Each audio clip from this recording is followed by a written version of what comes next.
नमस्कार और स्वागत है आपका। आज हम एक बहुत ही जरूरी सफर पर निकल रहे हैं। ये सफर है एक बिजनेस को जमीन से उठाकर आसमान तक ले जाने के अलग अलग स्टेजेस को समझने का।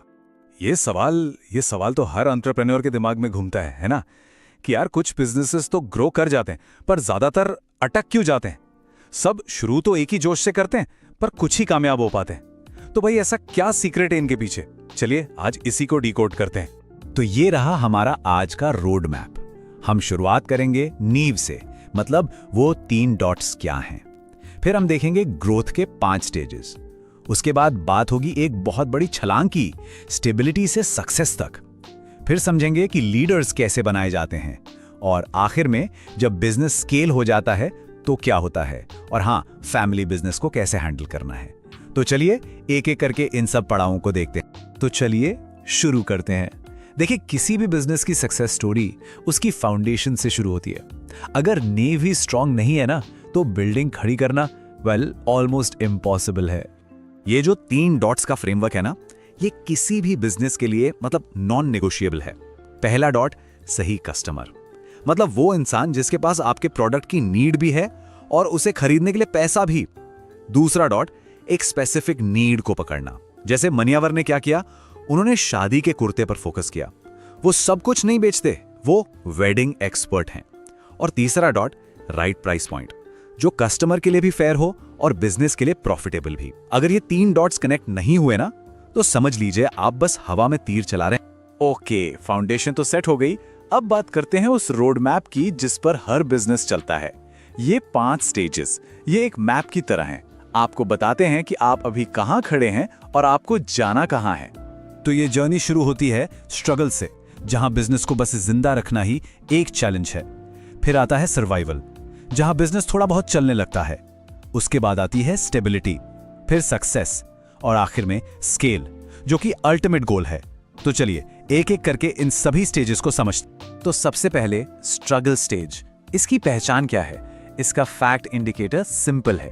बिजनेस ने अभी तक वो 3 डॉट्स फिगर आउट ही नहीं किए हैं। मतलब पता ही नहीं है कि राइट कस्टमर कौन है, उसकी नीड क्या है, प्राइस क्या रखें। और इसीलिए बिजनेस को चलाने के लिए लगातार अपनी जेब से या बाहर से पैसा लगाना पड़ता है। स्ट्रगल के बाद आता है सर्वाइवल। यहाँ चीजें थोड़ी बेटर होती हैं। अब आपके पास एक वर्केबल बिजनेस मॉडल है, कस्टमर्स आ रहे हैं, रेवेन्यू भी बन रहा है। लेकिन यहाँ एक बहुत बड़ा ट्रैप है।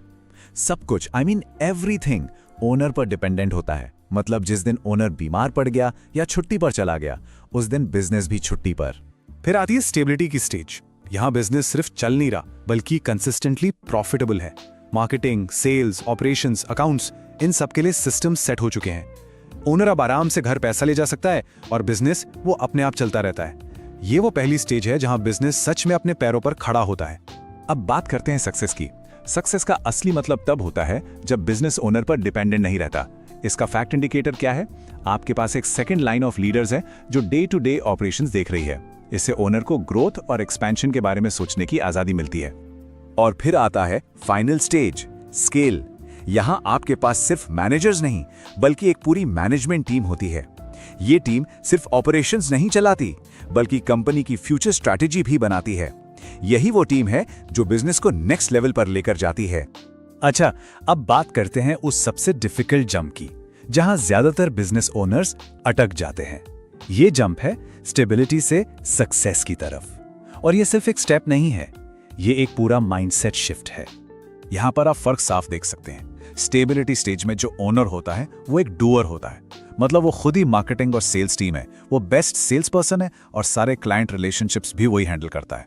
लेकिन सक्सेस स्टेज तक पहुंचने के लिए उसे एक लीडर बनना पड़ता है, जो टीम बनाता है, कल्चर बनाता है, प्रोसेसेस बनाता है। वो बिजनेस पर काम करता है, बिजनेस में नहीं। बेसिकली ओनर को खुद को बिजनेस की सबसे बड़ी बॉटलनेक बनने से रोकना होता है।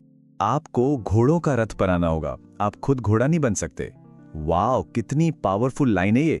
इसका मतलब सिंपल है, स्टेबिलिटी तक आप अकेले अपने दम पर बिजनेस को खींच सकते हैं, पर उसके आगे जाने के लिए आपको एक टीम बनानी होगी, घोड़ों का एक रथ जो बिजनेस को आगे दौड़ाए। तो ये तो क्लियर हो गया कि टीम जरूरी है, पर सिर्फ टीम बना लेना काफी नहीं होता।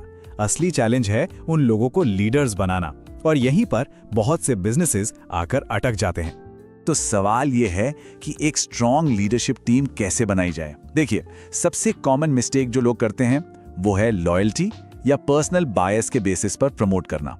मतलब जो जी सर करता है उसे प्रमोट कर दिया। जबकि सही तरीका क्या है?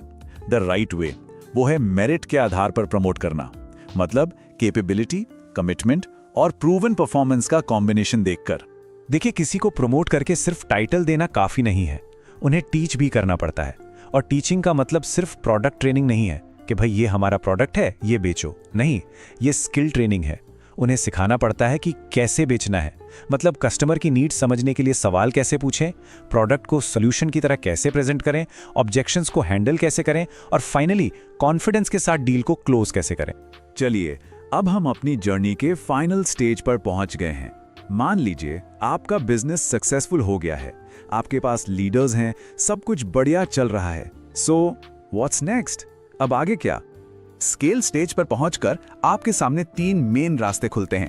पहला, एक्विजिशन, मतलब ग्रोथ को एक्सेलरेट करने के लिए आप छोटे बिजनेसेस को खरीद सकते हैं। दूसरा, सेल आउट, आप अपनी कंपनी बेच सकते हैं और किसी बड़े ऑर्गेनाइजेशन का हिस्सा बन सकते हैं। और तीसरा रास्ता है लिस्टिंग या आईपीओ।